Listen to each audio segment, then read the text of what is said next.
के बारे में बताया था। अब हम जो बताने वाले हैं आगे मौर्य वंश के पहले राजा के बारे में बताने वाले हैं। ठीक है, फिर आपके विशेष करके इसमें 3 राजा पढ़ने हैं। एक चंद्रगुप्त मौर्य पढ़ना है, इसका उत्तराधिकारी, ठीक है, इसका जो उत्तराधिकारी है वह बिंदुसार पढ़ना है, फिर उसका उत्तराधिकारी अशोक मौर्य पढ़ना है। बस इतना 3 राजा पढ़ने हैं। तो आज हम चंद्रगुप्त मौर्य की बात करने जा रहे हैं। ठीक है, तो इस प्रकार आप अपनी नोटबुक में टॉपिक लिख सकते हो, चंद्रगुप्त मौर्य। चंद्रगुप्त मौर्य। अब देखो, हमें अपने प्रश्न से मतलब है, हमें अपने पेपर से मतलब है। ठीक है, तो हमें अपने पेपर से मतलब है और हमें अपने सिलेबस से मतलब है। अब देखो, इसके अंतर्गत जो मैंने आपको बताया था कि चंद्रगुप्त मौर्य का जो इतिहास चालू होता है, इसके बारे में जो सबसे पहले जानकारी होती है वह मैंने एक नाटक बताया था, और वह नाटक है मुद्रा राक्षस। अब देखो, मैं सबसे पहले नीम यहीं से बताई गई थी कि मुद्रा राक्षस ग्रंथ के अनुसार, और मैंने आपको बताया था मुद्रा राक्षस का जो रचयिता कौन था। मुद्रा राक्षस का रचयिता, ठीक है, आज मैं कम बात करूंगा क्योंकि सिलेबस आपको थोड़ा 2-3 दिन लेट हो गया, तो मैं आपको लेके चलूंगा ध्यान से। आपसे बीच बीच में बात करूंगा, लगातार नहीं कर पाऊंगा, इसलिए आप पहले ध्यान से सुने। तो मुद्रा राक्षस जो पुस्तक है वो गुप्तकालीन है। एक तो ये ध्यान रखना, ये गुप्तकालीन ग्रंथ है। ऐसे ही प्रश्न आते हैं। एक बात तो आपको ये ध्यान रखनी है। दूसरी बात, अब इसका लेखक कौन है, इसका रचयिता कौन है मुद्रा राक्षस का, तो वह हुए थे विशाख दत्त। अब विशाख दत्त के अनुसार, अर्थात मुद्रा राक्षस के अनुसार कहा जाता है कि तक्षशिला तक्षशिला के आचार्य थे, और वो आचार्य कौन थे, वह चाणक्य जी थे। जब पिछला मैंने आपको नंदवंश कराया था, नंदवंश का जो अंतिम शासक था, ठीक है, घनानंद या धनानंद, और उसने इसकी बेइज्जती की थी, उसकी कहानी मैंने पिछली बता रखी है, यहाँ नहीं बता रहा। उसने इसका अपमान कर दिया, और इस प्रकार ये चाणक्य अपने, कहते हैं, शिक्षा केंद्र अर्थात तक्षशिला जिसका विश्वविद्यालय था, यहीं पे इसने अध्ययन किया था, यहीं पे इसने और अपने शिक्षक के रूप में नियुक्त हुआ था। यहीं से गणना से अमात्य का मंत्री पद दिया था, लेकिन उसने इसकी बेइज्जती कर दी। इस प्रकार चाणक्य मगध से चल देता है। मैंने आपको बताया था मगध का संबंध कौन से राज्य से है, तो आपको ध्यान रखना बिहार राज्य से है। इस प्रकार मगध के रास्ते तक्षशिला जा रहा था, और मगध के जंगलों में ही चाणक्य को एक बालक मिला, 5-6 साल का बालक था, और वह बालक अपने मित्रों को एक खेल राजकीलम, ये आपको ध्यान रखना है, अपने मित्रों को राजकीलम का मतलब है गिल्ली डंडा। यदुवीर सिंह जी नमस्ते जी, बबीता जी नमस्ते, निशा जी नमस्ते। तो मैं आपको कहानी सुना दूं पहले, फिर बात करते हैं। राजकीलम खेल सिखा रहा था। उसी समय चाणक्य उस बालक से, 5-6 साल के बालक से प्रभावित हुआ, और उस बालक को कहते हैं दास प्रथा से मुक्त कराया। तो ध्यान रखना, चाणक्य के अनुसार मौर्य काल में दास प्रथा थी। ठीक है, हाँ जी, नोटिफिकेशन नहीं आया, आ जाएगा, आज डाउनलोड होगी जब आएगा। ठीक है, राजकीलम खेलते समय, और इस प्रकार जब एक बालक को मिला, चाणक्य ने एक शिकारी से, और अर्थात दास प्रथा से उससे मुक्त कराया, और उस बालक को अपने विश्वविद्यालय, अपने शिक्षा केंद्र, और कहाँ ले गया, तक्षशिला ले गया। अब शिकारी से आज़ाद कराया था, तो मैंने आपको बताई थी कि इसने कोई मूल्य चुकाया था शिकारी के लिए। शिकारी वैसे छोड़ देगा भाई, दास था उसका। तो कितने पण दिए थे, 1000 पण दिए थे। ठीक है, उन 1000 पण सिक्के दे करके इस बालक को तक्षशिला ले गया। यहाँ तक की कहानी मिलती है। अब मैं आपको बताऊं ये मैंने कहानी क्यों सुनाई, इसमें आपके 4-5 प्रश्न बनते हैं। देखें, नंबर 1, मुद्रा राक्षस कौन से कालीन ग्रंथ था? तो गुप्तकालीन। ध्यान रखना, ऐसे छोटे छोटे प्रश्न आते हैं, हम उन पे ध्यान नहीं देते, तो ध्यान रखना। एक प्रश्न तो ये हो गया। दूसरा, मुद्रा राक्षस का रचयिता कौन था? विशाख दत्त। दूसरी बात, विशाख दत्त ने एक और पुस्तक लिखी है, ठीक है, गुप्तकालीन नाटककार था जिसने मुद्रा राक्षस नाटक लिखा। विशाख दत्त ने एक पहला तो ये लिखा, लेकिन एक और लिखा था, उससे भी ध्यान रखें, और वो कौन था? है आपका देवी चंद्रगुप्तम। कौन सा है? देवी चंद्रगुप्तम। वह देवी चंद्रगुप्तम है। मुद्रा राक्षस में मौर्य वंश के राजा चंद्रगुप्त मौर्य का उल्लेख है। देवी चंद्रगुप्त में, ठीक है, इसमें किसका उल्लेख है? इसमें जो उल्लेख है वो आप ध्यान रखें, इसमें गुप्त वंश के राजा रामगुप्त, उसकी प्रिय रानी ध्रुव देवी और उसके भाई चंद्रगुप्त द्वितीय, जिसे चंद्रगुप्त विक्रमादित्य कहते हैं। तो आपको ये ग्रंथ ध्यान रखने हैं, देवी चंद्रगुप्तम नाटक और मुद्रा राक्षस नाटक, आपको ये दोनों ध्यान देने हैं। और इनका राइटर कौन है? विशाख दत्त है, जो कौन से समय हुआ? गुप्तकालीन। एक तो दे, मैंने आपको बताया था फर्स्ट ईयर लेक्चर हुआ है, इसमें ये ग्रंथ पूछा हुआ था। आगे तक्षशिला क्या था? तक्षशिला विश्वविद्यालय था। अब तक्षशिला विश्वविद्यालय के बारे में, भारत का सबसे प्राचीन विश्वविद्यालय, अभी इसका उल्लेख करा रहा हूँ। इस तक्षशिला विश्वविद्यालय के बारे में चाणक्य कौन था, इसका उल्लेख कराने वाला हूँ। मगध का संबंध, मैंने आपको मगध का इतिहास पूरा पढ़ा ही दिया है, जो बिहार का संबंध रखता है। राजकिला में गिल्ली डंडा खेल है, ये आपको ध्यान रखना है। पण क्या था? पण काय का सिक्का। हाँ विद्यार्थियों, पण किसका सिक्का? बताइए मेरे प्यारे विद्यार्थियों, पण किसका सिक्का था? लायक तो बनता है यार, क्लास देखते तो लायक तो बनता है। जब हम क्लास में जाते हैं सब नमस्ते करते हैं, तो यहाँ नमस्ते का एक ही याद आ रहा है, लायक करना, कि गुरुजी हम आ गए, थम लगा दो। जैसे कोई क्लास में आजकल एडवर्टाइज सिस्टम होने वाला है, और थम लगा करके आजकल स्कूलों में भी जाने लग गए, तो थम तो जरूरी, आधार कार्ड हो या कछु हो, तो थम तो लगाना चाहिए। आप बैठे हुए हैं, मुझे देख रहे हैं, मुझे सुन रहे हैं, मेरी क्लास पढ़ रहे हैं, आपको बहुत बहुत धन्यवाद। तो आपका लाइक बनता है, तो लाइक जरूर करें, इससे क्या थोड़ा सा हमें मोटिवेशन मिल जाता है, थोड़ी सी हमें एक जिज्ञासा मिल जाती, हाँ कुछ हम पढ़ा रहे हैं और बच्चों को समझ में आ रहा है। ठीक है, निशा शर्मा जी, चांदी का, सुरेश चंद जी चांदी का, तो ये चांदी का सिक्का था। ध्यान से साथ साथ मैं रिवाइज करा रहा हूँ, पिछले आपके क्वेश्चन हैं उनको आप फटाफट बताते जाएं, मैं पूछूं नहीं, फटाफट आंसर देते जाएं। तो ये चांदी का सिक्का था। अब आपको ये ध्यान रखना है, क्योंकि रीट में ये एक बार क्वेश्चन ऐसा आया हुआ है, दिरम नामक सिक्का किस धातु का था, इस पे काफ़ी विवाद हुआ था, बोनस अंक मिले थे रीट में। तावा कोई कह रहा था कोई चांदी का था, बाद में से बोनस दिया गया। तो ऐसे ध्यान रखें, पण किस धातु का सिक्का था? चांदी का। दूसरी बात, एक क्वेश्चन बनता है, अब क्वेश्चन क्या बनेगा इस पे? एक और, ये क्वेश्चन तो ये बन गया पण पे, दूसरा क्वेश्चन बन सकता है मौर्य काल में।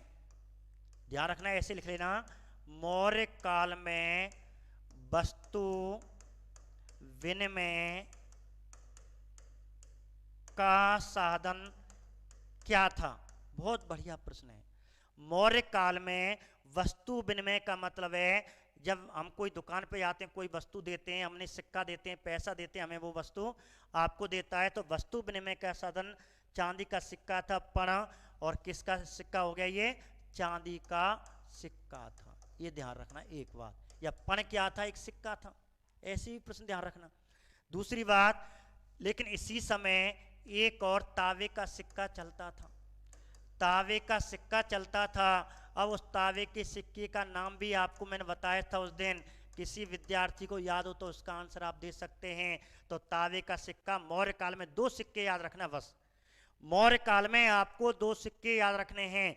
नंबर 1 तावे का सिक्का, और नंबर 2 चांदी का सिक्का। यदि सिक्के पूछे गए मौर्य काल में तो आपको यही पूछे जाएंगे, पण और मासक। मासक मौर्य काल में तांबे का सिक्का था और पण मौर्य काल में एक चांदी का सिक्का था। और वस्तु विनिमय का साधन कौन था? ऑप्शन में आपको दोनों आ जाएं तो आपको ध्यान रखना पण करना है। क्या करना है? पण करना है। एक बात, ठीक है मेरे प्यारे विद्यार्थियों। मासक बहुत बढ़िया आपने बताया। निशा जी, पूजा सिंह जी नमस्ते, राहुल शर्मा जी जय श्री कृष्ण जन्माष्टमी। और आप जानते हैं पुराने विद्यार्थी और आप पढ़ भी रहे हैं जय कृष्ण जन्माष्टमी कब मनाई जाती है। फटाफट आंसर देते हैं सभी विद्यार्थी। एक कल्चर का मैंने आपसे प्रश्न पूछ लिया, कृष्ण जन्माष्टमी कब मनाई जाती है? आंसर देते रहें और लाइक करते रहें, मैं आगे पढ़ा रहा हूँ आपको, ठीक है। फिर मैं आपको बाद में बता दूँ कृष्ण जन्माष्टमी कब मनाई जाती है, कैसे, ठीक है। तो इस प्रकार मैंने आपको बताया। इस नाटक के अनुसार, इस नाटक के अनुसार, कौन से नाटक के अनुसार? मुद्र राक्षस नाटक के अनुसार तक्षशिला के आचार्य चाणक्य को एक बालक मिला जिसे 1000 पण में खरीदा था एक शिकारी से। उसे तक्षशिला ले गया और तक्षशिला में उसका अध्ययन कराया। अब चलते हैं और उस बालक को जिसे चंद्रगुप्त मौर्य कहा जाएगा, अब उस बालक को कहाँ ले चलते हैं? तक्षशिला ले चलते हैं। पूरे बचपन की लीला से मृत्यु तक की लीला बताऊंगा। अब इसे चाणक्य जी चल देते हैं और आज एक डायग्राम नहीं होना पाए क्यों सर नहीं आए डायग्राम वाले। कल आपको डायग्राम से ही क्लास कराई जाएगी, इंटरेस्ट आ जाता है। अब चाणक्य जी इस बालक को लेकर के कहाँ चल देते हैं? तक्षशिला। तो एक प्रश्न ये बन गया कि चाणक्य ने प्राचीन काल के किस विश्वविद्यालय में शिक्षा अध्ययन किया था या कहाँ का आचार्य था, ठीक है, ये भी ध्यान रखना। तो आंसर आएगा तक्षशिला विश्वविद्यालय। अब मैं आपको तक्षशिला विश्वविद्यालय के बारे में और काफ़ी क्वेश्चन कराने वाला हूँ। अब आप टॉपिक डाल लें तक्षशिला विश्वविद्यालय। क्या टॉपिक डाल लें? तक्षशिला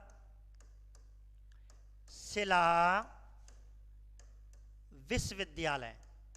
पुराने विद्यार्थी, ऑनलाइन मेरी यदि क्लास आपने ली है तो एक दिन मैंने विविध जीके में तक्षशिला के बारे में बताया था। तो कोशिश करें तक्षशिला के बारे में जो बता रहा हूँ आप आंसर बढ़िया बढ़िया आंसर देते जाएं। हाँ जी, नीतू सिंह जी नमस्ते, रोतेश जी हाँ जी। तो अभी सैनी जी, सुरेश चंद जी, जो भी कोई नाम रह जाए नाराज मत होना, रह भी जाते हैं क्योंकि हमारी लिंक टूट जाती है। आप ध्यान से पढ़ें, फिर मैं आपसे बातें करूंगा। तो अब हम भी किसके बारे में बातें करने जा रहे हैं? अब हम जो बातें करने जा रहे हैं वो तक्षशिला विश्वविद्यालय के बारे में। पहली बात, यदि पेपर में पूछा गया तो आपको 2 चीज याद रखना विशेष करके। नंबर पहली बात याद रखना कि तक्षशिला को विश्व और भारत का पहला प्रथम विश्वविद्यालय कहा जाता है। एक बात तो ये ध्यान रखना, भारत का या विश्व का पहला विश्वविद्यालय कौन सा है तो आपको तक्षशिला करना है। एक बात। दूसरा क्वेश्चन बन जाता है भारत का प्राचीनतम विश्वविद्यालय। मैं ये कह रहा हूं विशेष करके जो रीट वाले बच्चे हैं, शायद अब के ये क्वेश्चन आपको तक्षशिला विश्वविद्यालय पूछा जाएगा, मुझे लग रहा है, अनुमान हो गया है रीट में तक्षशिला विश्वविद्यालय पूछा जाएगा। क्योंकि नालंदा विश्वविद्यालय पूछा गया है, इंडिका पुस्तक पूछी गई है, लेकिन तक्षशिला के बारे में अभी रीट में एक बार भी नहीं पूछा है। इसलिए मेरे प्यारे विद्यार्थियों, मेरे मित्रों, तक्षशिला विश्वविद्यालय को ध्यान से पढ़ें। आएगा आएगा आएगा। हाँ, गाना है तो गाना तो ना गा रहा हूं, लेकिन आपको एक तक्षशिला विश्वविद्यालय का एक गाना गा रहा हूं। अर्थात कहने का मतलब है क्वेश्चन आने वाला है, फूल पत्ती डाल लो, लगा लो और बना लो।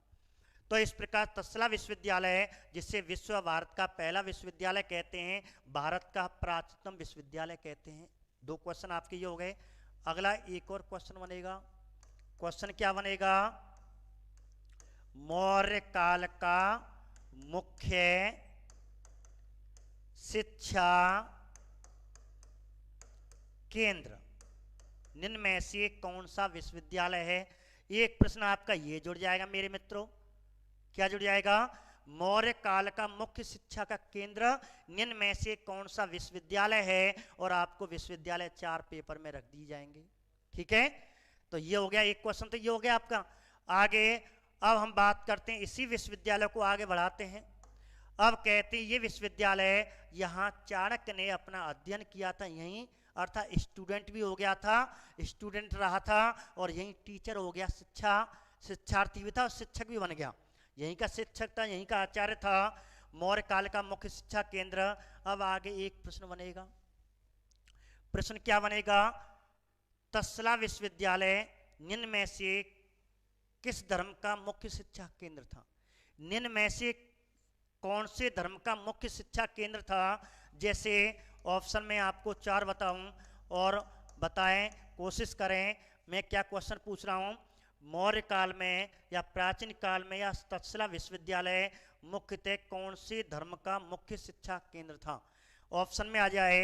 अब ऑप्शन में आपको जैसे दे, नंबर 1 जैन धर्म का, नंबर 2 बौद्ध धर्म का, नंबर 3 हिंदू धर्म का, ठीक है, नंबर 3 आपका चीनी धर्म का। ऐसे करके आपको क्वेश्चन आ जाए तो बताइए, या लकुली संप्रदाय का ऐसे क्वेश्चन आपको आ जाए, आजीविक संप्रदाय आ जाए, तो जैन, बौद्ध, हिंदू और चीनी, तो कोई विद्यार्थी बताएगा?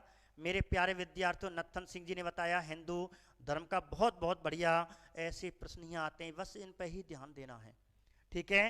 तो मौर्य काल में जो तक्षशिला विश्वविद्यालय था वो कौन से धर्म का था? वो कौन से धर्म से सर्वाधिक ध्यान दिया जाता था? हिंदू धर्म। अर्थात ये आपको ध्यान रखना है, यह कौन से धर्म का था, तो आप ध्यान रखें,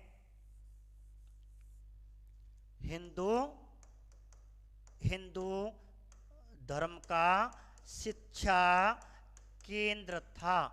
ऐसे क्वेश्चन आ जाए, नालंदा विश्वविद्यालय, नालंदा विश्वविद्यालय बौद्ध धर्म का शिक्षा केंद्र था। महायान बौद्ध धर्म, वो भी कौन सा? महायान बौद्ध धर्म।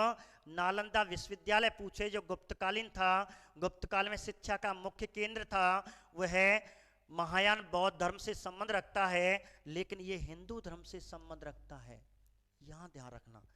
एक बात ये हो गई।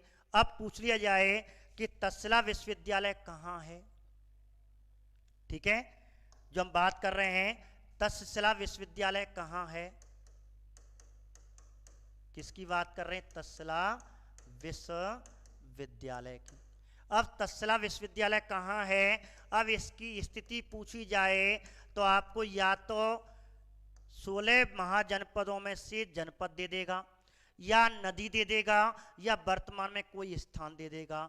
तो आपको तीनों चीज याद करनी है। सबसे प्राचीन में पूछेगा तो प्राचीन में आपको जनपद पूछ सकता है कि तक्षशिला विश्वविद्यालय 16 महाजनपदों में से कौन से जनपद में आता था? कोई बताएगा मेरे प्यारे विद्यार्थियों? बबीता जी, हाँ जी, हरवान सिंह जी, कुंतल जी, नमस्ते कुंतल साहब, तो बताइए, हरवान जी कोशिश करें। हाँ जी, रोतेश जी, निशा जी, सुरेश चंद जी, आप कोशिश करें। रुद्र सिंह है आपका, हाँ, तो बताइए मैं क्या पूछ रहा हूँ? मैं पूछ रहा हूँ तक्षशिला विश्वविद्यालय कौन से जनपद में था, ये प्रश्न आ जाए तो आपको आंसर क्या होगा? ऑनलाइन का क्लास मेरी नियमित 1 बजे होती है हिस्ट्री के, और 3 बजे पॉलिटिकल की। आज भी क्लास होगी पॉलिटिकल में, वायकायदा आपको 3 in 1 की क्लास होने वाली है। 2-4 दिन से क्या है, इंटरनेट का सिस्टम थोड़ा गड़बड़ चल रहा था, कल सर ने सही कराया है। इंटरनेट में काफ़ी पैसे खर्च कर दिए आपके बदौलत, बस आप पढ़ते जाएं। तो सुरेश चंद जी ने बताया गांधार जनपद, बहुत बढ़िया। अभी पीडीएफ बन रही है, पीडीएफ का काम चल रहा है, क्योंकि काफ़ी समय लगता है, काफ़ी पैसा इसमें खर्च होता है।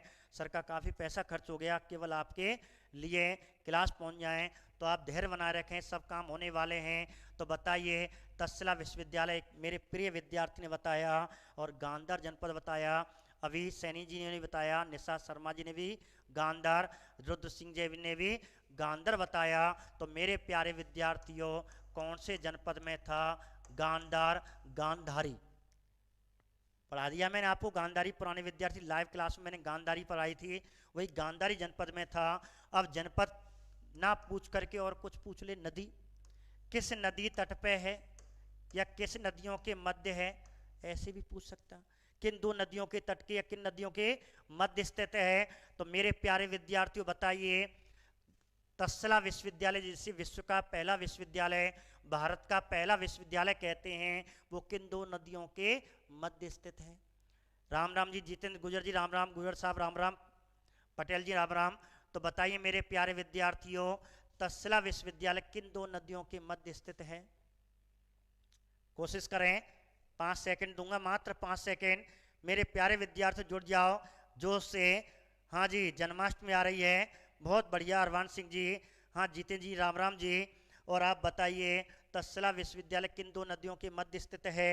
बताइए मेरे प्यारे विद्यार्थियों। राजा सिंह जी नमस्ते, हाँ जी। रुद्र सिंह जी नमस्ते। बताइए अभी सैनी जी, तो कौन सी दो नदियों के मध्य स्थित है? फटाफट आंसर दें, मात्र 2 मिनट। 2 मिनट तो बहुत है, 2 सेकंड, मात्र 2 सेकंड दे रहा हूँ क्योंकि मुझे पढ़ाना है। विनोद कुमार अवधेश जी नमस्कार सर, आपको भी नमस्कार मेरे प्रिय विद्यार्थियों। तो बताइए कि तक्षशिला विश्वविद्यालय किन दो नदियों के मध्य स्थित है? तो आपको ये दो नदियाँ याद रखनी हैं। तो ध्यान रखना, विदेशी हमेशा कौन सी नदी पार करके आते थे? एक सिंधु आकर के कहाँ आते थे? कश्मीर में आ जाते थे। और कश्मीर में कौन सी है प्रसिद्ध? झेलम और चिनाब। और पहले झेलम आएगी फिर चिनाब आएगी। तो ध्यान रखना, सिंधु और झेलम नदियों के मध्य स्थित कौन सा विश्वविद्यालय था? तक्षशिला विश्वविद्यालय, जो गांधा जनपद के अंतर्गत। हाँ बहुत बढ़िया। सन और सोन और गंगा नहीं, वो पाटलिपुत्र था विनोद जी, वो पाटलिपुत्र है। हम बात कर रहे हैं तक्षशिला विश्वविद्यालय की बात कर रहे हैं। ऐसे क्वेश्चन पूछ सकता है, या फिर आपको स्थान पूछ सकता है, वर्तमान में स्थान पूछे। तक्षशिला विश्वविद्यालय भारत में नहीं है, ध्यान रखना। नालंदा विश्वविद्यालय बिहार भारत में है, लेकिन तक्षशिला विश्वविद्यालय इस समय भारत में नहीं है। और कहाँ पहुँच गए? वो पाकिस्तान। और पाकिस्तान के कौन से? रावलपिंडी नामक स्थान पर। रावलपिंडी पाकिस्तान में स्थित है, जिसके अवशेष हैं। और कहते हैं तक्षशिला भगवान श्री राम मर्यादा पुरुषोत्तम राम इक्ष्वाकु वंश के राजा, राम के वंशज, राम के भाई का नाम भरत था, भरत के जो बड़ा बेटा था तक्ष नाम का राजा था। जो राजा भरत, इक्ष्वाकु वंश के राजा भरत का लड़का तक्ष था। और तक्ष कहते हैं तक्षशिला जो शहर था, और यहीं उसने अपनी राजधानी बसाई थी। और भरत ने अपने बड़े बेटे को तक्षशिला साम्राज्य दिया था, यहीं तक्ष नगरी उसने बसाई थी, उसी के नाम पे तक्षशिला। तो तक्ष कौन है? भरत का बेटा था बड़ा, भगवान श्री राम के छोटे भाई भरत, भरत का लड़का तक्ष नाम के राजा ने इसको बसाया था। इस प्रकार कहते हैं ये स्थिति हो गई। और देखो क्या प्रश्न बनते हैं, दोबारा सुने। तक्षशिला विश्वविद्यालय मैंने कह दिया, तक्षशिला विश्वविद्यालय पर आपको प्रश्न पूछा जा सकता है, तो ये मैंने प्रश्न बताए। अब आगे क्वेश्चन पूछ सकते हैं, तक्षशिला विश्वविद्यालय में अध्ययन किसने किया था? हमारे चाणक्य जी ने किया। अब चाणक्य के अलावा और कौन कौन शिक्षार्थी थे और किस किसने अध्ययन किया था? अब शिक्षा अध्ययन, अब अध्ययन करने वाले विद्वान पूछ ले जाएं तो आपको चाणक्य का तो ध्यान रखना है, सीधा चाणक्य पूछेगा कौन से विश्वविद्यालय में। अब चाणक्य के अलावा, तो चाणक्य में हम आगे बात करने जा रहे हैं, चाणक्य ने अध्ययन किया। अब चाणक्य के अलावा और कौन कौन थे? तो मैंने आपको पहले बता रखा है, रिवाइज के रूप में दोबारा बता रहा हूँ। महाजनपद काल में एक जीवक था, और जीवक कौन था मेरे प्यारे विद्यार्थियों? वैद्य था। क्या था ये भी पूछ सकते हैं। चिकित्सक था, वैद्य था, चिकित्सक था। किसका? आयुर्वेद का, रसायन शास्त्र का, ऐसे भी पूछते हैं, खगोल शास्त्री। तो ये वैद्य आयुर्वेद का था। किसके दरबार में रहता था? बिंबसार। बिंबसार कौन था? हर्यक वंश का राजा था।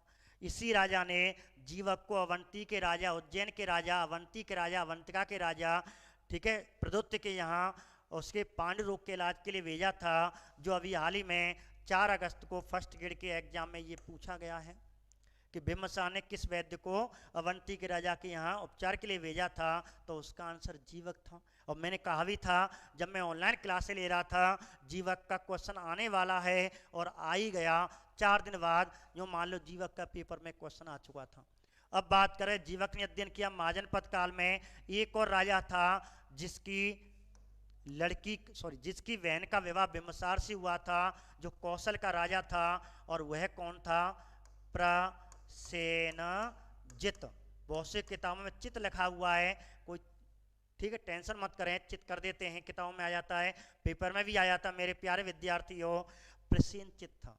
प्रसेनजित था, जो इक्ष्वाकु वंश का राजा था, जो कौशल अर्थात भगवान राम के वंशज की पीढ़ी मानी जाती है, कौशल राज्य था। और कौशल हम आपको बहुत जल्दी ही पढ़ाने वाला हूँ। एक विशेष क्लास होने वाली है जिसमें अयोध्या, करंट अयोध्या, इसलिए मैंने वो आपको छोड़ा है। बिम्सार बहुत बढ़िया रोते जी।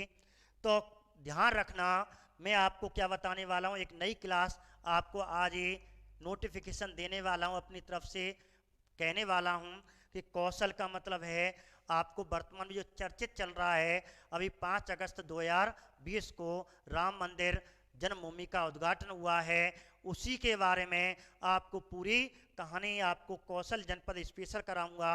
और कहते हैं कि राम से लेकर के और अयोध्या से लेकर के आज तक की 5 अगस्त 2020 तक की घटना उसमें मैं आपको सुनाने वाला हूं, जो आगे बहुत से विद्यार्थी फर्स्ट ईयर का एग्जाम देने वाले हैं, ठीक है, या अन्य क्वेश्चन देने वाले हैं, तो उसमें से एक क्वेश्चन बनेगा।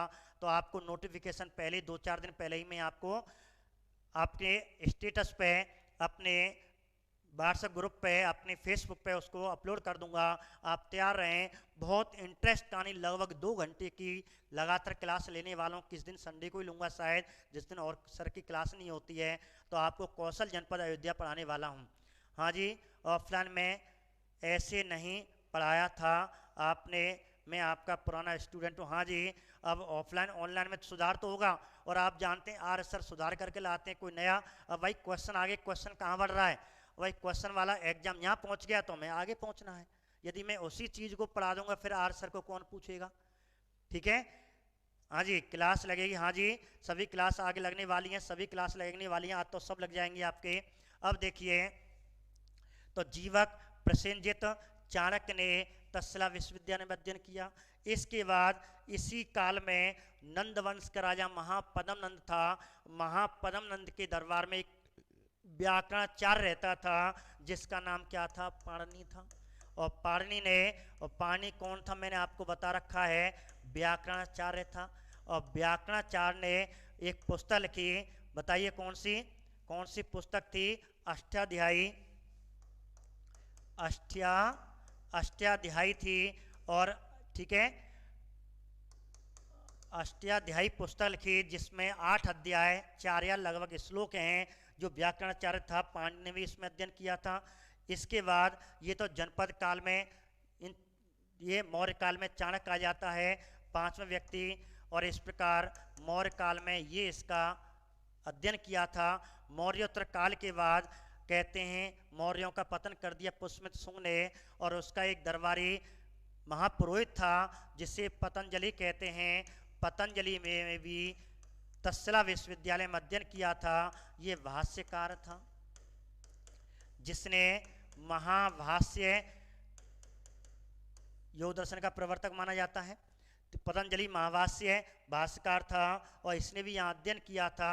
इसके बाद गुप्त काल आ जाता है। गुप्त काल में कोई चर्चित नहीं, गुप्तोत्तर काल में एक और आपका विद्वान आता है और वह चरक है, जिसने, जो कौन था, ये भी वैद्य था, ये भी आयुर्वेद चिकित्सक था।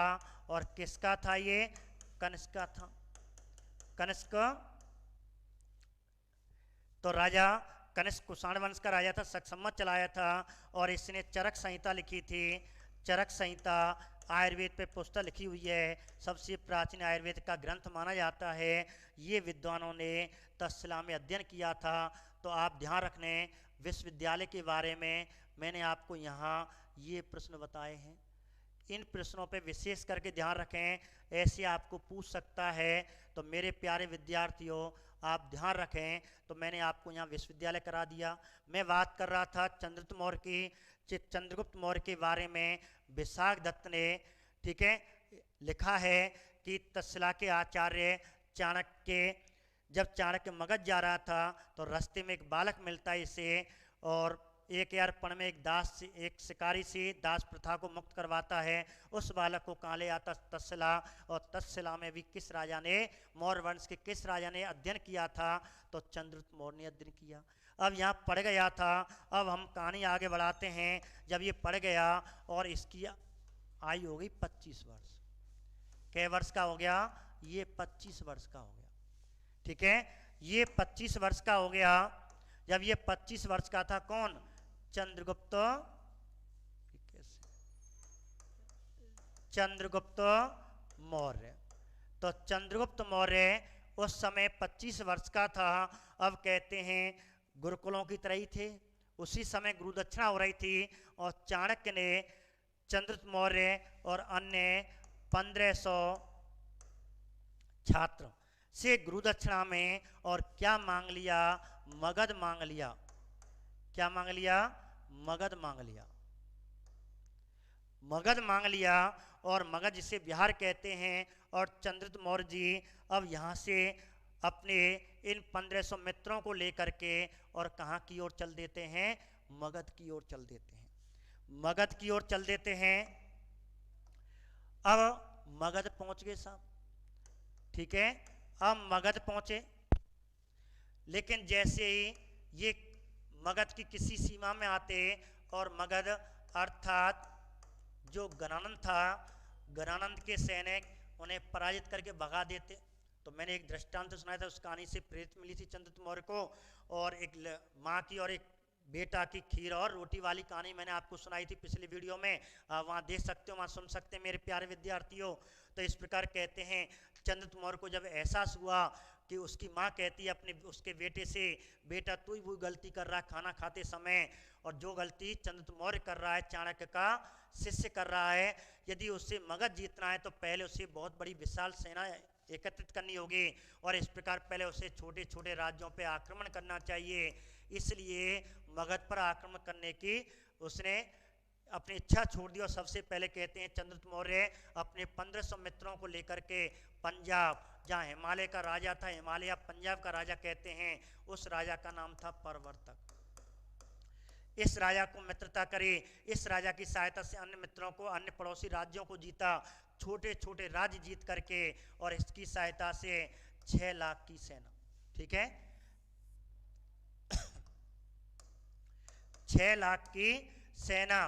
प्लूटार्क के अनुसार, जस्टिन के अनुसार, अनेक दार्शनिक आएंगे, इनके अनुसार कहते हैं अर्थात यूनानी साहित्यकारों के अनुसार इसने 6 लाख की सेना इकट्ठी की।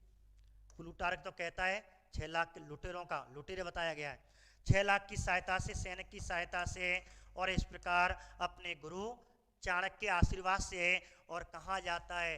मगध में आ जाता है और मगध के अंतिम राजा धनानंद की हत्या कर देता है। कोई कहते हैं इसे बंदी बना लेता है, कोई इतिहासकार कहते हैं गणानंद अपने परिवार सहित यहाँ से भाग गया अंत में। लेकिन ये हमारे जो मुद्रा राक्षस है विशाखदत्त हैं, वह यही कहते हैं कि गणानंद की हत्या कर दी और अपने गुरु के आशीर्वाद से, चाणक्य के आशीर्वाद से, अपने परम मित्र हिमालय के राजा प्रवर्तक की सहायता से, और इस प्रकार मगध के नंद वंश के अंतिम शासक गणानंद की हत्या करके और कौन से वंश की स्थापना कर ली? मौर्य वंश की। और इस प्रकार मौर्य वंश की हो गई स्थापना। और इस प्रकार आगे कहते हैं इसे भारत का पहला चक्रवर्ती सम्राट कहा जाएगा, मौर्य वंश का संस्थापक कहा जाएगा, अखिल भारतीय साम्राज्य का संस्थापक कहा जाएगा जब यूनानों को हराएगा। अभी तो मैंने आपको यूनानी बताए, उस समय यूनान का राजा सेल्यूकस निकेटर था, अभी आने वाला नहीं है, अभी तो ये क्या करेगा उसकी कहानी लिखाएंगे। इस प्रकार चंद्रगुप्त मौर्य ने मौर्य वंश की कर ली स्थापना, ठीक है। अब यही ग्रंथ कहता है, कौन सा? विशाखदत्त का मुद्रा राक्षस। मुद्रा राक्षस ग्रंथ कहता है कि चंद्रगुप्त मौर्य ने गणानंद की हत्या करके और मौर्य वंश की स्थापना की। और इस प्रकार इसका शासनकाल, ध्यान रखना, इसका शासनकाल कब से कब तक रहा था? इसका शासनकाल 322 ईसा पूर्व में गणानंद की हत्या करके, और इसका शासनकाल 298 ईसा पूर्व तक रहा, और इसने अपना शासनकाल किया विशाखदत्त के अनुसार। विशाखदत्त के अनुसार कहते हैं, और इसने मौर्य वंश की स्थापना की। इसे क्या कहते हैं? इस राजा को क्या कहा जाता है? तो आपको उपनाम पूछे या प्रश्न बनावे तो क्वेश्चन आ जाए, मौर्य वंश का संस्थापक कौन था? तो मौर्य वंश का संस्थापक आपका चंद्रगुप्त मौर्य। 3-4 प्रश्न आपको लिख रहा हूं जो सीधे सीधे पेपर में बन जाते हैं। दूसरा है भारत का प्रथम चक्रवर्ती सम्राट, प्रथम चक्रवर्ती सम्राट कब बनेगा? जब यूनानियों को हरा देगा। अभी तो नहीं बना, लेकिन मौर्य वंश की स्थापना कर दी। तो यहीं मैं आपको 3-4 प्रश्न लिख रहा हूं। दूसरा, अखिल भारतीय साम्राज्य का संस्थापक, अखिल भारतीय साम्राज्य का संस्थापक। 3 प्रश्न हो गए। सीधे सीधे प्रश्न लिख रहा हूं मैं आपको, इसलिए मैं आपसे कम बात कर रहा हूं, नाराज मत हो जाना। जन्माष्टमी को एक लड्डू हमें भैया कम दे दियो, लेकिन पढ़ लो, ठीक है। रश्मि जी समझ में आ रही है? सर आवाज कम आ रही है, अभी आवाज कम आ रही है क्या? अभी सर से बात करते हैं। तो अखिल भारतीय साम्राज्य का संस्थापक, ठीक है, अभी सेल डलवा देते हैं, ठीक है, कोशिश करें। अखिल भारतीय साम्राज्य का संस्थापक। अब एक और लाइन आपको, एक क्वेश्चन बनता है।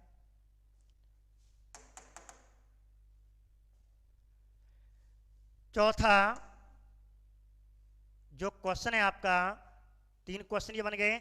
एक क्वेश्चन और आपका बन सकता है, और वह क्वेश्चन क्या है? भारत का मुक्तिदाता किसे कहते हैं?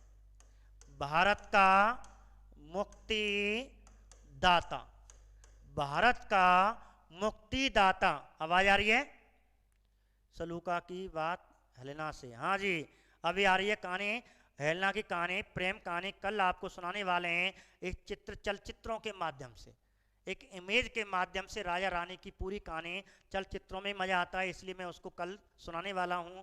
और कल ही आपके object type question, Chandragupta Maurya के जितने ऑब्जेक्ट टाइप क्वेश्चन कोशिश करूंगा, यदि कल नहीं तो आपको तीसरी वीडियो में केवल ऑब्जेक्ट टाइप ही ऑब्जेक्ट टाइप, चंद्रगुप्त मौर्य के जितने भी ऑब्जेक्ट टाइप क्वेश्चन होंगे आपको दे दिए जाएंगे। तो आप बने रहें, ठीक है। आवाज आ रही नहीं आ रही, एक बार मुझे थोड़ा दोबारा बताएं, आवाज आ रही है नहीं आ रही है? सर थोड़ी बाहर चले गए, आ रही है नहीं आ रही है? आप थोड़ा सा मुझे संकेत करके बता दें। तो मैं बात कर रहा था, तो चंद्रगुप्त मौर्य के 4 क्वेश्चन हो गए। नंबर 1, मौर्य वंश का संस्थापक, भारत का प्रथम चक्रवर्ती सम्राट, अखिल भारतीय साम्राज्य का संस्थापक, भारत का मुक्तिदाता, ठीक है, भारत का मुक्तिदाता। ऐसे करके आपके प्रश्न है, तो आप ध्यान रखें इन चीजों को, ठीक है। तो ऐसे भारत का मुक्तिदाता, 4 प्रश्न हो गए आपके। आ रही है, ठीक है, अच्छी बात है। अब हम बात करते हैं, ये क्वेश्चन हो गया आपका। आवाज आ रही है ना? कोई दिक्कत तो नहीं आ रही है? ठीक है, अब आने लग गई, बीच में चले गई थी। तो ये उपनाम हो गए। अब कहते हैं कि इसने मौर्य वंश की स्थापना कर ली। अब मौर्य वंश की स्थापना कर ली। अब इसी ग्रंथ के अनुसार पहले हम इसका परिचय लिख लेते हैं चंद्रगुप्त मौर्य का। अब आ जाए चंद्रगुप्त मौर्य के इसी ग्रंथ के अनुसार, मुद्रा राक्षस ग्रंथ के अनुसार, इसका पिता कौन था, इसकी माता कौन थी, ये कौन सी जाति से था, ये क्वेश्चन आपको ध्यान रखना है। ये इसमें क्वेश्चन बनेंगे आपके, बन सकते हैं, क्योंकि पिछली बार रीट में, शायद रीट में ही आया था, सेकंड ग्रेड में आया था, एसएसटी में गुप्त वंश के राजा पूछे थे कौन से वर्ण के थे, ब्राह्मण क्षत्रिय वैश्य शूद्र, ऐसा क्वेश्चन आया था। तो इसलिए ये क्वेश्चन अब के आपको एक चंद्रगुप्त मौर्य में ये क्वेश्चन बन सकता है, इसलिए आप ध्यान से सुने। हाँ, स्क्रीनशॉट लेना है, ठीक है। मैं आपको अभी लास्ट में जब मैं रिवाइज कराऊंगा, समझाऊंगा, फिर स्क्रीनशॉट के लिए आपको 5 सेकंड दिए जाएंगे, आराम से ले लेना, ठीक है। चिंता मत, 5 मिनट इसी रिवाइज के लिए, स्क्रीनशॉट के लिए मैं छोड़ता हूं। मैंने अभी एक ही नहीं मिटाया, सभी आपके लिखे हुए हैं, सब आने वाले हैं, आपको सबको ले आऊंगा नीचे, ठीक है। इसलिए सुरक्षित रखे हुए हैं आपके नोट, और अभी आपको स्क्रीनशॉट दिलवा देंगे, ठीक है। पुष्पेन जी, होलकर साहब, चले आगे। तो अब क्वेश्चन आ जाता है, चंद्रगुप्त मौर्य के पिता का नाम क्या है? इस ग्रंथ के अनुसार, जो ब्राह्मण ग्रंथ है, उन ग्रंथ के अनुसार विशेष रूप से विशाखदत्त के मुद्रा राक्षस ग्रंथ के अनुसार इसके पिता का नाम नंद राम, नंदराज नहीं, नंद राम, नंदराज खारवेल वंश का राजा था, खारवेल वंश का राजा था, जिससे अशोक के युद्ध होगा, कलिंग का युद्ध होगा। हाँ, माता मेरी कहां से आ गई? पूजा सिंह जी, पिता, अच्छा माता मेरी, सॉरी माता मेरी और पिता नंदराम, बहुत बढ़िया पूजा सिंह जी, आपने आंसर दिया। पिता इसका नंदराम था और माता मैरी थी, मैरी थी। अब बताइए जाति कौन बताएगा? इसका आंसर यही तो क्वेश्चन आने वाला है। नंदवन नंदराम, ठीक है, पिता तो हो गया हरवान जी, कुंतल साहब, पिता तो हो गया। मैं आपको पूछ रहा हूं कि चंद्रगुप्त मौर्य की जाति कौन सी थी, ये प्रश्न आएगा। माता पिता इतना नहीं पूछते, लेकिन जाति पूछ सकते हैं। तो जाति कौन सी है? ब्रसल है। ब्रसल किसके अनुसार? मुद्रा राक्षस ग्रंथ के अनुसार। तो मुद्रा राक्षस ग्रंथ के अनुसार ब्रसल है। लेकिन आपको अन्य और जातियों पे ध्यान देना है। अब मैं आपको नोट करा रहा हूं, नोट आप ध्यान रखें। नंबर 1, अब आपसे या तो ये सीधा प्रश्न पूछेगा ही, ब्रसल किसी के अनुसार नहीं पूछे। हाँ जी, सुरेश चंद जी आपने सही आंसर दिया, निशा शर्मा जी आपने आंसर सही दिया, तो ब्रसल है। लेकिन यदि किसी इतिहासकार का नाम ना देकर के और इसमें विवाद है, तो आपको नोट के रूप में लिखा रहा हूं। जैसे ब्रसल तो मैंने बता दिया। शूद्र किसने कहा? वैश्य किसने कहा? और क्षत्रिय। ब्राह्मण तो किसी ने नहीं कहा, ध्यान रखना। ब्राह्मण तो किसी इतिहासकार ने से ब्राह्मण नहीं बताया है, लेकिन ब्राह्मण के बाद क्षत्रिय, वैश्य और शूद्र बताया है। अब क्षत्रिय कौन बताएंगे? इस धर्म के उपासक बताएंगे। और चंद्रगुप्त मौर्य जैन धर्म का उपासक था, इसलिए जैन ग्रंथ, ध्यान रखना, ये आप ध्यान रखना। जैन ग्रंथ इसे क्या बताते हैं? क्षत्रिय बताते हैं। किसको? मौर्य वंश के राजाओं को या चंद्रगुप्त मौर्य को। ठीक है, नत्थन सिंह जी, कृष्णा चौधरी जी नमस्कार। तो क्षत्रिय जैन ग्रंथों के अनुसार। और कौन सा आपका? भद्र बाहु कल्प सूत्र। कल्प सूत्र जो संस्कृत भाषा का नाटक है, जैन ग्रंथ में संस्कृत भाषा का ध्यान रखना। तो जैन ग्रंथ है, ये संस्कृत भाषा का था। भद्रबाहु ने, अर्थात जैन ग्रंथों में चंद्रगुप्त मौर्य को ब्रसल नाम मान करके क्षत्रिय माना गया है, एक बात जैन ग्रंथों में। दूसरा, अब वैश्य कौन मानते हैं? वैश्य केवल एक कहता है, रोमिला थापर। रोमिला थापर बहुत बढ़िया है। मौर्य वंश का पतन एक पुस्तक लिखता है 1961 में। मौर्य वंश का पतन नामक एक पुस्तक ही लगभग, ठीक है, 1960 के दशक में रोमिला थापर ने। और रोमिला थापर ने इससे वैश्य कहा है। ये भी अच्छा प्रश्न है यहाँ। एक तो ये ब्रसल वाला प्रश्न अच्छा है, आपको ध्यान रखना, ब्रसल है, लेकिन रोमिला थापर ने इससे क्या कहा है? वैश्य कहा है, बनिया जाति का बताया है। ठीक है, तो ये क्वेश्चन आने लायक है आपको। SST या सेकंड ग्रेड जो भी है, आपको रीट है, शिक्षक भर्ती है। अब शूद्र किसने कहा? ठीक है, शूद्र कहने वाले कौन थे? अब आप शूद्र कौन कहेंगे? ब्राह्मण कहेंगे भाई, ब्राह्मण कहेंगे, बुराई करेंगे। अब ब्राह्मण कौन कौन से कहेंगे, ये आपको ध्यान रखने हैं। तो ब्राह्मण कौन कौन से हैं? तो इस ब्राह्मण ने इसे ब्रसल कह दिया, अर्थात शूद्र के रूप में ही है ये चीज, लेकिन स्पष्ट रूप से है। तो आपको 3 इसे शूद्र कहेंगे। एक तो आपको चाणक्य कहेगा, चाणक्य ने इन्हें शूद्र बताया है अपने ग्रंथ अर्थशास्त्र में। तो चाणक्य के अनुसार ये शूद्र थे, एक बात। दूसरा आपका सोमदेव, सोमदेव सूरी, ये भी कथा सरित सागर, कथा सरित सागर, सर यही पुस्तक है इसकी। ठीक है, एक है बृहत कथा मंजरी, ये पुस्तक पूछ ली जाती हैं। ये दोनों, ये तो है ही इंपोर्टेंट, ये तीनों इंपोर्टेंट हो गई आपकी पुस्तक है। तो अर्थशास्त्र चाणक्य ने अर्थशास्त्र में से शूद्र बताया है, कथा सरित सागर में सोमदेव ने इसे शूद्र बताया है। बृहत कथा मंजरी किसकी है?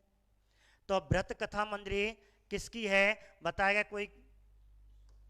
किसकी मानी जाती है? तो बहुत बढ़िया पुस्तक है, इसको मैं आपको, तो बृहत कथा मंजरी में या मैंने आपको क्वेश्चन में डाला है, इसलिए मैं इसका आंसर वहीं आपको बताने वाला हूं। जिसको पता है वो आपको आंसर दे सकता है, क्योंकि ऑब्जेक्ट टाइम ये क्वेश्चन में डाला है, इसलिए नहीं बता रहा। बृहत कथा मंजरी कोई बता सकता है किसका है, किसका ग्रंथ है? सोमदेव की कथा सरित सागर है बृहत कथा मंजरी, बताइए किसका है? तो आप कोशिश करें, बताने की कोशिश करें, फिर मैं आपको ऑब्जेक्ट टाइप होने वाले हैं उसमें ये क्वेश्चन आने वाला है। इन ग्रंथों में इस प्रकार कहते हैं, मुद्र राक्षस ग्रंथ में से वृषल बताया है, इनमें से शूद्र बताया गया है। ठीक है, आगे बात करते हैं। ये हो गया, अब इसके बारे में परिचय हो गया। अब यही ग्रंथ आगे कहता है, इसी ग्रंथ के अनुसार कहा गया कि ये अपने किसके आशीर्वाद से, अपने गुरु जी के आशीर्वाद से। इस प्रकार अब आपको क्वेश्चन आ जाए कि इसके चंद्रगुप्त मौर्य के गुरु का नाम या प्रधानमंत्री का नाम कौन था। आज तो मैंने ये राजा बनाया है, यूं मान लो, कल राजा बनने के बाद अब इसका विस्तार करेगा, अब शादी होगी कल। आज तो राजा बन गया, तो आज मैंने जितने ऑब्जेक्ट आए हैं साथ साथ मैं आपको बताते जा रहा हूं। तो अब क्वेश्चन आ जाता है, चंद्रगुप्त मौर्य के गुरु कौन थे, चंद्रगुप्त मौर्य के प्रधानमंत्री कौन थे। सीधा आंसर आएगा, और आंसर क्या आएगा, चाणक्य आएगा। अब मैं आपको चाणक्य के बारे में बता रहा हूं। चाणक्य चंद्रगुप्त मौर्य का प्रधानमंत्री, चंद्रगुप्त मौर्य का गुरु था। अब चाणक्य को दो नामों से भी जानते हैं, बताइए कौन कौन से नाम। दो नाम कौन कौन से, इसे कौटिल्य भी कहते हैं और इसे विष्णु गुप्त भी कहते हैं। अब क्वेश्चन मैं आपको यहां पूछ रहा हूं, चंद्रगुप्त मौर्य के गुरु का वास्तविक नाम क्या था। अब ऑप्शन में ये भी आ जाए, ये भी आ जाए और ये भी आ जाए, तो बताइए आंसर क्या होगा। तो वास्तविक नाम क्या था, विष्णुगुप्त था। लेकिन ये दो चर्चित क्यों हुए, क्यों, क्योंकि विष्णुगुप्त के पिता का नाम अर्थात चाणक्य के पिता का नाम चणक था। चणक, इसके पिता का नाम चणक था। और इस प्रकार बड़े बूढ़े जब कहते हैं चणक के कहाँ जा रहे हो, हम कहते हैं अपने पिता का नाम ले लेते हैं कभी कभी किसी के। हरवान सिंह जी, हाँ जी, विष्णुगुप्त बहुत बढ़िया। तो इसके बचपन में कहते हैं इसे इसके पिता के नाम से बुलाते थे, इसलिए चाणक्य के नाम से प्रसिद्ध हो गया। लेकिन कौटिल्य के नाम से क्यों प्रसिद्ध हुआ, क्योंकि, हाँ राहुल शर्मा जी, हाँ पूछिए, बताइए क्या आपका जवाब है। तो कौटिल्य, आप अपना जवाब लिखें। कौटिल्य अब कुटिल नाम के वंश से था, ये इसका वंश था। कुटिल ये वंश था इसका, और चणक इसके पिता का नाम था। चाणक्य इसके पिता का नाम था, इसलिए चाणक्य हुआ, और कुटिल वंश का था इसलिए कौटिल्य हुआ। वास्तव हो गया विष्णुगुप्त। ठीक है, हाँ जी राहुल जी, अपना क्वेश्चन जो पूछ रहे हैं या कोई पूछना जा रहे हैं आप पूछें, मैंने पहले नहीं पढ़ पाया, आप दोबारा लिखें जब तक मैं आपको। अब आप आगे बता रहे हैं चाणक्य के बारे में। अब चाणक्य ने, ठीक है, एक पुस्तक लिखी, बताइए कौन सी पुस्तक, वहीं पे पहुंच रहे हैं। अब एक पुस्तक लिखी, और चाणक्य की कौन सी पुस्तक थी वो, तो चाणक्य ने एक पुस्तक लिखी, उस पुस्तक का नाम है, बहुत बढ़िया, सभी को याद आ गया होगा, अर्थशास्त्र। अब इसकी बात कर लेते हैं 5 मिनट, ठीक है, 5 मिनट इसकी बात कर लेते हैं। कौन था सर, लाइव क्लास का टाइम क्या है आपकी। लाइव क्लास का हिस्ट्री का मैंने बताया था, दोबारा सुन लें। हिस्ट्री मेरी क्लास का 1 बजे है, दोपहर 1 बजे हिस्ट्री चलती है, मॉर्वन चल रहा है, और 3 बजे से पॉलिटिकल चल रही है, ठीक है, 3 बजे पॉलिटिकल, ठीक है राहुल जी। चलो बात करें। अब चंद्रगुप्त मौर्य के गुरु का नाम चाणक्य था, जिसे विष्णुगुप्त इसका वास्तव नाम है। अब चाणक्य ने इस मौर्य काल में रहते हुए, चंद्रगुप्त मौर्य के दरबार में रहते हुए एक पुस्तक लिखी, जो बाद में पूरी होती है, और उस पुस्तक का नाम क्या हो गया, उस पुस्तक का नाम है अर्थशास्त्र। अब बात करूंगा मैं अर्थशास्त्र पे। अर्थशास्त्र में सीटेट में या दिल्ली का कोई पेपर होता है, सर पॉलिटिकल के क्लास होगी क्या, हाँ जी आज ही होगी, ठीक है राहुल जी, आप आज जुड़े, बहुत बहुत धन्यवाद, आपका स्वागत है इस ग्रुप में, इस व्हाट्सएप पे, इस चैनल पे आने के लिए, ठीक है। आप भगवान करें, और सभी विद्यार्थी, आप इन्हीं सभी से कह रहा हूँ जो मेरे प्यारे विद्यार्थी पढ़ रहे हैं, आप अपनी सफलता शीघ्र से जल्दी जल्दी तैयार करें और अपनी सफलता को प्राप्त करें। तो अर्थशास्त्र पुस्तक है, ठीक है, अर्थशास्त्र पुस्तक के बारे में पढ़ रहे हैं। अब इसके बारे में क्या प्रश्न बन सकते हैं। नंबर 1, चाणक्य राइटर हो गया, इसका चाणक्य रचयिता हो गया, ठीक है। ठीक है। अब इसका विषय पूछेगा, ये पूछ सकता है अर्थशास्त्र का संबंध किस विषय से है। इंग्लिश में से, हाँ इंग्लिश में से क्या कहते हैं रोहित जी, क्या कह रहे हैं? ठीक है, तो चाणक्य ने ये पुस्तक लिखी, अर्थशास्त्र कौन से विषय में लिखी? राजनीति, इंग्लिश में इकोनॉमिक्स कहते हैं, लेकिन ये राजनीति क्षेत्र से संबंध रखती है। एक बात याद रखें ये चीज। दूसरा क्वेश्चन पूछेगा ये कौन सी भाषा की है। आपको भाषा पूछे तो ये संस्कृत भाषा की पुस्तक है, एक बात। आगे अब इसी पुस्तक में आगे पूछेगा कि इसमें कितने श्लोक हैं, तो आपको आंसर 6000 श्लोक बताने हैं, ठीक है। दूसरी बात आपके पूछ सकता है, अब इसके भाग आपको पाठ पूछ सकता है कि इसमें कितने पाठ हैं, किसने अधिकरण, अधिकरण और प्रकरण, कितने अधिकरण हैं, कितने प्रकरण हैं।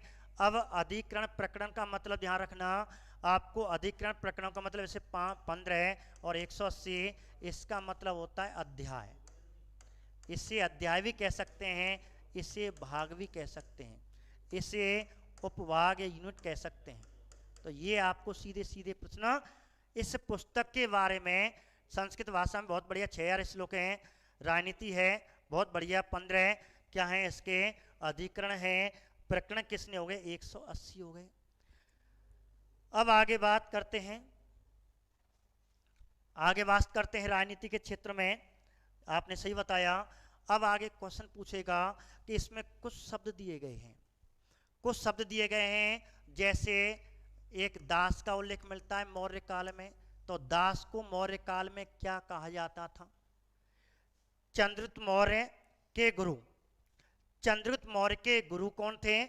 चाणक्य जी थे। चाणक्य जी ने अपनी पुस्तक में दास को क्या नाम दिया है? इस क्वेश्चन को आप ध्यान रखें, बहुत अच्छा क्वेश्चन है। इसने दास को अहितक कहा गया है, एक बात, ठीक है, दास को यह कहा गया है। दूसरा, अब आपको जासूस पूछें, इस पुस्तक में जासूस को क्या कहा गया है? तो जासूस को चर कहा गया, ये आप ध्यान रखें। अब इसका एक सरकारी जासूस, ये तो हमारे प्राइवेट, जैसे क्या है चाणक्य अपना विशेष चर रखता था, प्राइवेट अपनी जेब से पेमेंट देता था। लेकिन राजा के क्या हुआ करते थे? तो राजा के विशेष करके अलग जासूस सरकारी, जैसे वर्तमान में सीबीआई, तो ऐसे ही इसके जासूस हुआ करते थे सरकारी राजाओं के। उन जासूसों को क्या कहते हैं? और जैसे गुप्तचर कहा जाता था, अर्थात राजाओं के जासूस गुप्तचर कहते थे। लेकिन इस पुस्तक में उनको क्या कहा गया है? इन पुस्तक में मौर्य काल में इसे गुण पुरुष कहा जाता था। तो मौर्य काल में गुप्तचर को क्या कहते थे? गुण पुरुष। जासूस को क्या कहते थे? चर। दास को क्या कहते थे? अहितक। दूसरी बात, अब गुप्तचर कितने प्रकार के होते थे, ये आपको ध्यान रखना है। मौर्य काल में गुप्तचर गुण पुरुष 2 प्रकार के हुआ करते थे, एक तो संस्था, एक संचार। तो मौर्य काल में संस्था क्या थी? बहुत बढ़िया प्रश्न है, कोई स्कूल कॉलेज ना है। संस्था एक जासूस का प्रकार है, गुप्तचर का प्रकार है संस्था, संचार। अब ऐसे जासूस, संस्था का मतलब एक ऐसे जासूस जो एक ही स्थान पे, ठीक है, एक ही स्थान पर जासूसी करते थे। जैसे पोस्टिंग कर दी कि लाला तुझे भरतपुर में जासूसी करनी है, बाहर ना जाना, भरतपुर थे। और एक थे कहते ही पूरे राजस्थान में कहूँ जा सके। तो संचार का मतलब एक स्थान से दूसरे स्थान, अर्थात भ्रमणशील। ये जासूसी कहीं भी भ्रमणशील जासूस था। और संस्था संचार क्या हो गया? गुप्तचरों के एक प्रकार हैं। तो संस्था संचार एक कोई संस्था नहीं है, संस्था संचार एक गुप्तचरों के जासूसों के प्रकार हैं, ध्यान रखना। ये अच्छा प्रश्न है। आगे, अब इसी पुस्तक में चाणक्य ने उत्तर भारत और दक्षिण भारत के लिए कुछ कहा है। उत्तर भारत में मौर्य काल में क्या प्रसिद्ध था, दक्षिण भारत में क्या प्रसिद्ध था, यह भी ध्यान रखना। सीटेट में शायद उत्तर भारत पूछा गया है कि चाणक्य के अनुसार, अर्थशास्त्र के अनुसार उत्तर भारत किसके लिए प्रसिद्ध था? तो उत्तर भारत ऊनी कंबलों के लिए, ऊनी कंबलों के लिए सीटेट में आया हुआ क्वेश्चन है। और दक्षिण भारत सोने की खानों के लिए और कीमती पत्थरों के लिए। एक ध्यान रखना। दूसरा, इसी पुस्तक में चाणक्य ने कुछ सिद्धांत दिए हैं। अब उन सिद्धांतों को ध्यान रखना। चाणक्य ने इसमें कौन कौन से सिद्धांत दिए हैं, तो आपको दो सिद्धांत ध्यान रखना। एक तो सीधा प्रश्न पूछ सकते हैं, लोह का सिद्धांत किसने दिया, अर्थात कठोरता। ये कहता था यदि तुम्हें कोई मारता है उसको पीट दो, दुश्मन को कभी भी जिंदा मत छोड़ो। बहुत से राजा देखते या तड़प रहा, हाथ जोड़ा, नहीं मार दो उसको। ये चाणक्य की नीति कहती है, तभी तो कहते चाणक्य ज्यादा बनौजी है।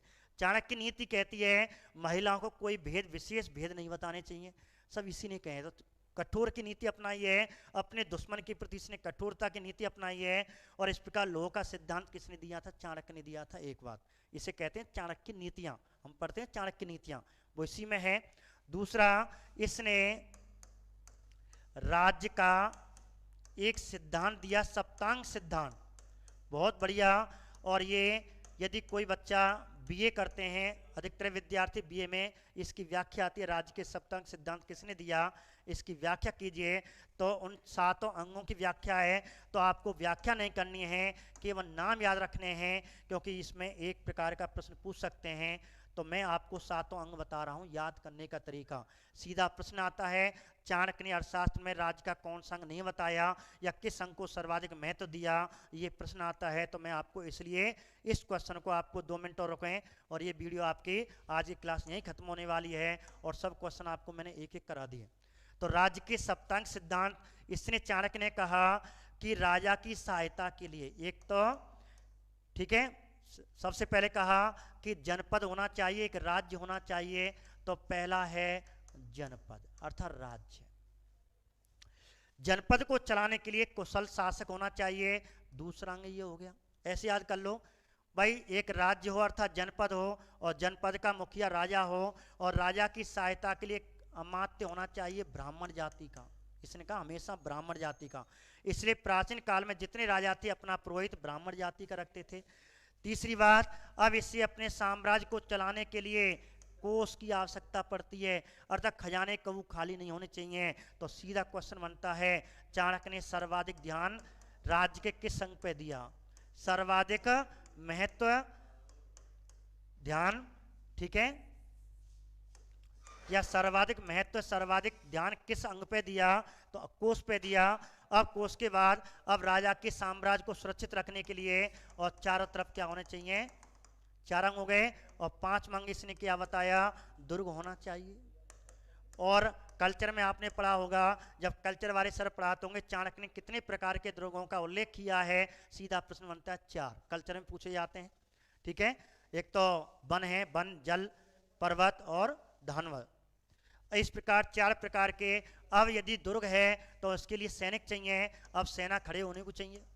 तो इस प्रकार कहते हैं जो 6वां राज्य का अंग है, सैनिक अनिवार्य हैं, अर्थात सुरक्षा गार्ड, अंगरक्षक होने चाहिए, सैनिक होने चाहिए।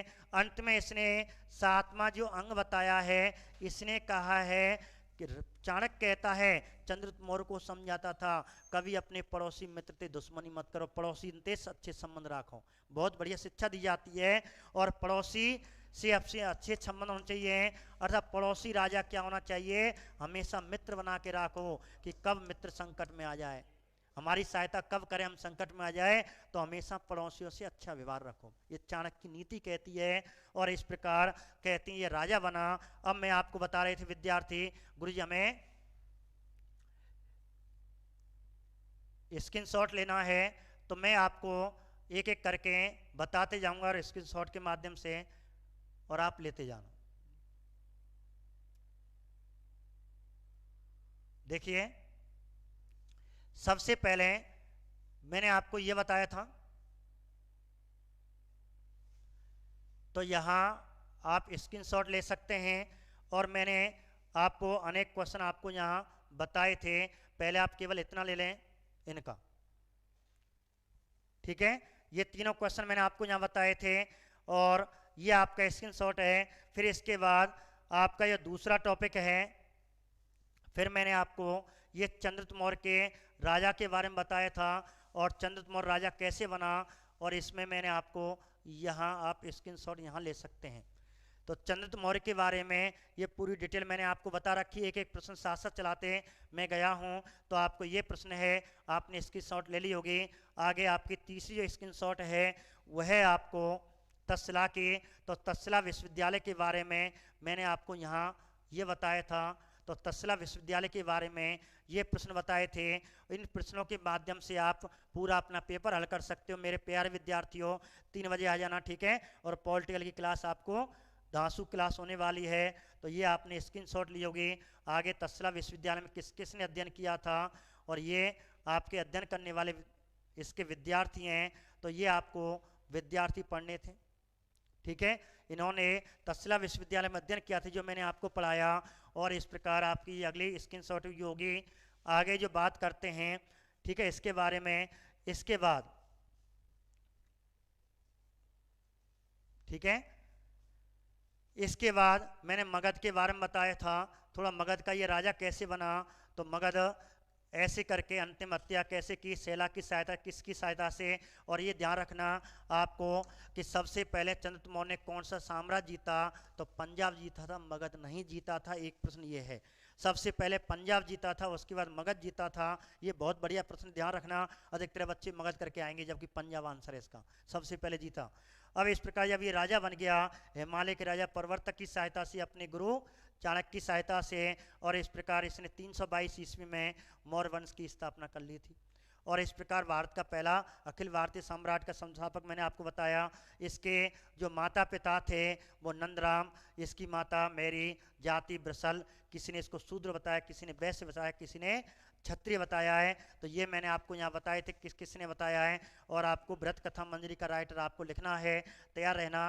अगली वीडियो में आपको बताने वाला हूँ। अब प्रधानमंत्री कौन था, इसके बारे में मैंने आपको यहाँ अगली वीडियो में बताया। प्रधानमंत्री जी, तो प्रधानमंत्री का वास्तु नाम क्या था, और इसके बाद ये प्रधानमंत्री के बारे में बताया। फिर इसके बाद अर्थात पुस्तक बताई थी। अर्थात पुस्तक के बाद में आपको विषय राजनीति, भाषा संस्कृत, श्लोक 6000, अधिकतम अधिकरण 15 और प्रकरण 180। दास को अहितक कहा गया, जासूस को चर कहा गया, गुप्तचर को गुड़ पुरुष कहा गया। संस्था एक ही स्थान पर जासूस करने का तरीका संचार, ब्रह्मर्षि जासूस को संचार कहा जाता था। उत्तर भारत ऊनी कम्बलों के प्रसिद्ध था, दक्षिण भारत सोने कीमती पत्थरों के लिए प्रसिद्ध था। लोगों का सिद्धांत दिया, राज्य का सिद्धांत दिया, और चाणक्य ने राज्य के 7 अंग बताए, और सर्वाधिक ध्यान किस पे दिया, कोष पे दिया। और इस प्रकार ये मैंने आपको आज की क्लास हुई। कल का तीसरा पार्ट कल चलने वाला है। कौन सा अंग है, कौन सा नहीं है, ये सीधा प्रश्न पूछते हैं, इसलिए आपको इनको ध्यान दे लेना। अब कल बात करेंगे, जब ये राजा बन गया, अपना साम्राज्य व्यवस्थित कर रहा था, 305 ईसा पूर्व की बात है, एक विदेशी आक्रमणकारी आएगा, यूनानी। तो कल विदेशी को बुलाएंगे, और विदेशी इतिहासों के बारे में आगे का इसका इतिहास चलने वाला है। तो आपके लिए बहुत बहुत धन्यवाद, जो मेरे प्यारे विद्यार्थी मेरे साथ जुड़े, मेरी वीडियो देखी। और इस प्रकार आप शेयर करें, लाइक भी करें, और अपना सिलेक्शन लेके जाएं। नमस्कार, धन्यवाद।